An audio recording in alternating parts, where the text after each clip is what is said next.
Bom dia, boa tarde, boa noite a todos, onde quer que estejam. Ahm, Vamos continuar então hoje a falar acerca do Evangelho do próximo domingo, que é o Evangelho segundo São Marcos, capítulo 9, versículos 38 a 43, depois é o 45 ao 47 e ainda o versículo 48. Este Evangelho deste domingo é um pouco variado, tem vários temas e pode-se dizer que o evangelista reuniu nesta passagem vários ditos de Jesus que terão sido ditos em diversas circunstâncias e não estão propriamente unidos entre si. No entanto, penso que o evangelista tem um objetivo ao colocar estes ditos aqui e neste contexto. Lembram-se que na semana passada tínhamos o conjunto dos discípulos a discutir quem era o mais importante e Jesus a tentar falar-lhes dos valores do reino, dos valores que realmente nos fazem felizes e dos valores que ele veio propor-nos. E os discípulos sem entender, sobretudo quando Jesus começa a falar da sua paixão.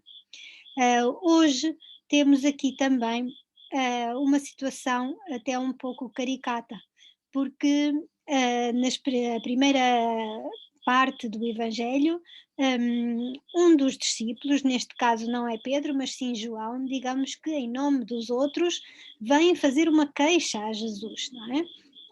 E contar algo que tinha acontecido desagradável para eles. E é o seguinte, não é? Ele diz: Mestre, nós vimos um homem a expulsar os demónios em teu nome e procurámos impedir-lhe, porque ele não anda conosco. Ou seja, os discípulos ficaram muito incomodados porque havia um homem que falava em nome de Jesus e até expulsava demónios, até ajudava pessoas a curarem-se das suas doenças em nome de Jesus, sem ter sido nomeado discípulo, nem ser, digamos, um dos amigos da comunidade dos discípulos de Jesus. Ora, a reação de Jesus diante deste, deste sentimento de escândalo, ou eu diria mais de uma certa inveja ciúmes que estão a mostrar aqui os discípulos, Jesus respondeu: não, não façam isso, não proíbam esse homem de falar, porque ninguém vai fazer um milagre em meu nome e depois vai dizer mal de mim. Quem não está contra mim, quem não está contra nós, não é. Quem não é contra nós é por nós. Aquela famosa frase, não é?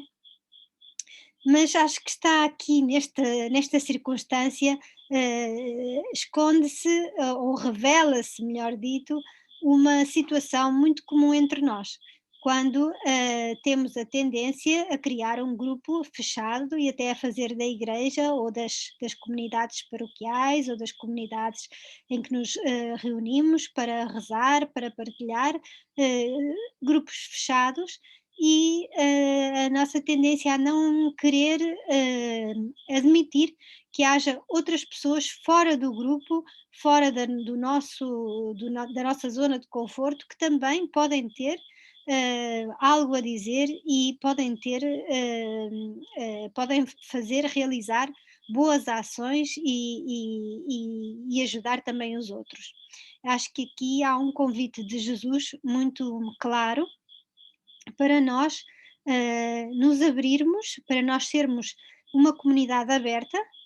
A comunidade cristã nunca é uma comunidade fechada, é uma comunidade aberta e humilde para reconhecer e agradecer que Deus pode atuar através de pessoas que não pertencem à comunidade, que não pertencem, se calhar, à igreja, pessoas que nem sequer se calhar têm fé e no entanto realizam boas ações e no entanto têm boas iniciativas que fazem um bem à comunidade, que curam as várias doenças de que a comunidade, assim de uma forma geral, pode estar a sofrer, e termos um coração aberto e agradecido, e um coração e uns olhos que descobrem a ação de Deus e do Espírito Santo através de cada pessoa, seja ela quem for, seja ela de onde for, qualquer que seja a sua religião, qualquer que seja a sua nacionalidade, qualquer que seja inclusivamente a sua idade ou formação, não é? Podermos abrir-nos a aprender dos outros e a trabalhar em conjunto é uma proposta que aqui Jesus está a fazer aos discípulos e que, como vemos, já era desafiante naquele tempo e continua a ser também hoje em dia. Por isso, é uma ocasião, este Evangelho, de nós nos perguntarmos se nas nossas atividades, na igreja, também na sociedade, não estaremos a cair na tentação de ser sectários, de criarmos círculos fechados e de considerarmos que nós temos a verdade toda e não nos abrirmos a que os outros nos podem ensinar, e que a verdade não está limitada a um grupo, nem sequer à Igreja Católica, porque o Espírito Santo é livre de falar através de quem ele quiser. Por isso, penso que é um convite muito atual, quando hoje em dia vemos às vezes tentações dentro da própria Igreja de nos considerarmos uma elite, um grupo especial, escolhido por Deus, para ensinar os outros, quando Jesus precisamente nos mostrou que ele é evidente que realmente escolheu um grupo de discípulos, mas não simplesmente para ensinarem, mas também para aprenderem e para serem servos uns dos outros, não é verdade? Por isso, às vezes as nossas formas de pensar e de compreender até o que Jesus diz, eh, podemos estar a enganar-nos, porque podemos interpretar o que Jesus diz quando diz que nos escolheu, como que me escolheu a mim, que sou eu uma pessoa especial por estar neste grupo e nesta comunidade, e que os outros não têm o mesmo valor. Podemos chegar essa incongruência, não é verdade? E por isso é que neste Evangelho, Jesus faz ver aos discípulos que não devem ter medo, não devem proibir que outras pessoas falem em nome dele, não devem ter medo que o Espírito Santo se manifeste através das outras pessoas, de outros credos, de outras culturas, não é verdade? Por isso é um convite a sermos muito, muito livres, a termos uma grande liberdade de coração, um coração muito amplo para acolher todos os nossos irmãos, ou seja, acolher como irmãos todas aquelas pessoas que são talvez diferentes de nós e que das quais nós não esperaríamos que fossem capazes, sei lá, de fazer um bem pela sociedade, ou de ter uma palavra que pode ajudar os outros a descobrir a vida um caminho, não é verdade? Depois, a segunda parte do Evangelho é a tal reunião de alguns ditos de Jesus, e podem parecer muito, muito fortes, porque têm uma linguagem realmente bastante exagerada, digamos. É uma linguagem típica dos pregadores daquela época e não devemos interpretar à letra o que está escrito, não é? Mas sim compreender o espírito do que Jesus nos quer transmitir através destes ditos. Ele começa por dizer: se alguém escandalizar algum destes pequeninos que creem em mim, melhor seria para ele que lhe atassem ao pescoço uma dessas mós movidas por um jumento e o lançassem ao mar. É algo muito, muito forte, não é? Depois diz: se a tua mão é para ti ocasião de escândalo, corta, porque é melhor entrar mutilado na vida do que ter as duas mãos e ir para a geena, para esse fogo que não se apaga.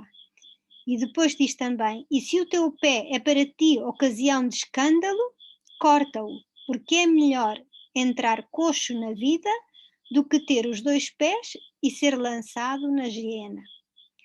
E ainda diz: se um dos teus olhos é para ti ocasião de escândalo, deita-o fora, porque é melhor entrar no reino de Deus só com um dos olhos, do que ter os dois olhos e ser lançado na geena, onde o verme não morre e o fogo não se apaga. Ora, é evidente que não podemos interpretar isto à letra, mas temos que compreender o espírito, não é? Do que Jesus tenta transmitir. Jesus usa palavras fortes, como era típico naquela altura, para transmitir uma mensagem de uma forma que marcasse os ouvintes, não é? Que os ouvintes realmente não esquecessem, mas é evidente que quando Jesus fala de cortar a mão, de arrancar o olho, de cortar o pé, não está a falar que não se está a referir a que realmente se a minha mão, se eu pecar, digamos, usando a minha mão, devo cortar a minha mão, não é isso que Jesus está a tentar dizer. No caso, por exemplo, da mão ou do pé, é precisamente o símbolo da nossa ação, não é? E se os nossos atos, não é? Se os nossos atos nos levam, hum, nos levam a afastar-nos do seguimento de Jesus, não é?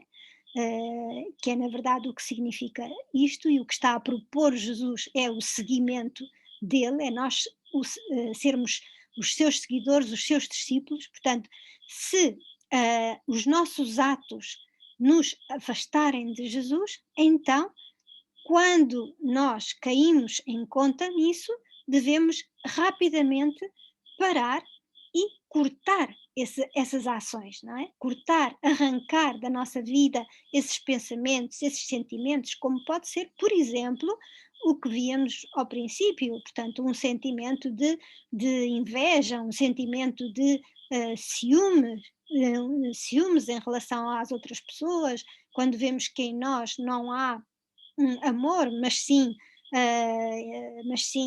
ódio, ou quando não somos capazes de perdoar ou de valorizar o bem que os outros fazem. Quando nós somos conscientes disso, o que é que Jesus nos convida? Convida-nos a cortar imediatamente com esses sentimentos, a arrancar da nossa vida isso que no fundo nos torna mais infelizes, não é? O objetivo de Jesus, quando ele fala em cortar, em mutilar, em arrancar, é arrancar tudo isso que nos arranca, na verdade, a vida de Deus, a alegria, a paz, que nos arranca a esperança, não é? Portanto, é precisamente, não é para nos castigar, não é que Jesus esteja a falar de um castigo, não, mas sim a propor-nos uma vida plena como a dele, como foi a dele, não é? E então, para isso, nós vamos ter de tomar atitudes em relação a nós próprios, aos nossos sentimentos, às nossas ações, não é? De que falávamos, não é? Porque, na verdade, nós não somos santos, não é verdade? E caímos muitas vezes em tentações que nos levam a tornar-nos cada vez menos generosos, cada vez menos humildes, cada vez menos capazes de amar, e tudo isso acaba por nos tornar mais infelizes. E por isso é que Jesus usa estas palavras fortes para nos chamar a atenção de que se trata de algo muito sério, é a nossa própria vida e só temos uma vida, não é? Só temos uma vida, por isso ele usa outra expressão também ao princípio, quando diz: se alguém escandalizar algum destes pequeninos. Os pequeninos são as pessoas mais frágeis, as pessoas que estão a crescer ainda na fé, acabam de receber a fé e ainda não estão firmes na fé, não têm uma experiência muito ainda muito superficial e estão talvez feridos por situações da vida, não é? A palavra escandalizar aqui não significa aquilo que nós entendemos como quando nos escandalizamos, quando alguém faz algo que não está bem feito, não é? Jesus não é esse tipo de pessoa que se escandaliza com os nossos pecados e as nossas fragilidades, não é verdade? Pelo contrário, Jesus aproximava-se dos pecadores e convivia com eles, não é? Portanto, a palavra escandalizar aqui significa perder a coragem de seguir Jesus. Significa desistir, desistir. E quando nós desistimos de seguir Jesus e começamos a seguir os nossos sentimentos de inveja, inclusivamente de nos inferiorizarmos, esse desvio, digamos, do caminho que Jesus nos propõe, é isso que vai ter influência, não é? Nos mais pequenos, nos mais fracos, nos mais que estão ainda a dar os primeiros passos na fé. Por isso Jesus pede-nos que, pelo amor de Deus, como nós diríamos, não desistamos, que continuamos, que quando passemos por situações difíceis tenhamos fé para podermos também suster, apoiar os nossos irmãos mais fracos, não é? No fundo é isso que Jesus nos está a pedir. E por isso usa esta linguagem que nos pode se calhar até escandalizar a nós, não é? Mas o escândalo de que se fala aqui, quando diz se a tua mão é para ti ocasião de escândalo, não é? Portanto, se os teus atos te impedem de me seguir, se os teus atos te levam a deixares de me seguir, a desistires de seguir o meu caminho, que é aquele caminho de que falávamos, que supõe aceitarmos a nossa cruz e levarmos a nossa cruz com Jesus, não é? Então vamos com certeza influenciar aqueles que nos rodeiam. Por isso, Jesus chama a atenção inclusivamente para nos animar, para nos encorajar,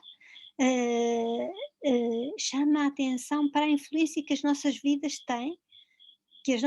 têm sobre aqueles mais fracos e que mais precisam que nós os encorajemos, não é? E quando diz se um dos teus olhos é para ti ocasião de escândalo, os olhos significavam tudo aquilo que está no nosso coração, os sentimentos que nós temos no nosso coração, não é? Por isso estamos a falar tanto de sentimentos como de ações, não é? Se os nossos sentimentos e as nossas ações nos afastam do caminho que Jesus nos propõe, então é a altura certa para tomar uma atitude firme de, digamos, cortar com esses sentimentos, cortar com essas ações e animar-nos a voltar ao caminho de Jesus. Sabemos que isso nem sempre é fácil, que não é nada fácil. Sabemos que muitas vezes vamos cair e vamos realmente desanimar-nos. Sabemos que vamos precisar da ajuda uns dos outros para conseguirmos voltar ao caminho, e Jesus conta com isso. Jesus conta com isso, por isso não podemos ler esta leitura esquecendo-nos de tudo o que já lemos outras vezes e que sabemos acerca de Jesus, que sempre nos encoraja a seguir em frente, não é verdade? Por isso, estas palavras firmes, digamos, radicais de Jesus, de arrancar, de cortar, aconselho-vos a interpretarmos-las como o desejo grande de Jesus de que nós possamos ter vida em abundância. Como alguém que tem uma horta, como eu este ano tenho tido uma horta também, e temos muitas vezes que cortar as folhas secas, temos que cortar aqueles brotes mais pequenos para que cresçam os outros, não é? Há muitas coisas na nossa vida que nós temos que, das quais temos que abdicar. E temos que tomar essas opções, não é verdade? Para quê? Para que, no caso da árvore, para que a árvore cresça melhor, a planta cresça melhor, dê melhor fruto, e a mesma coisa acontece com a nossa vida, não é?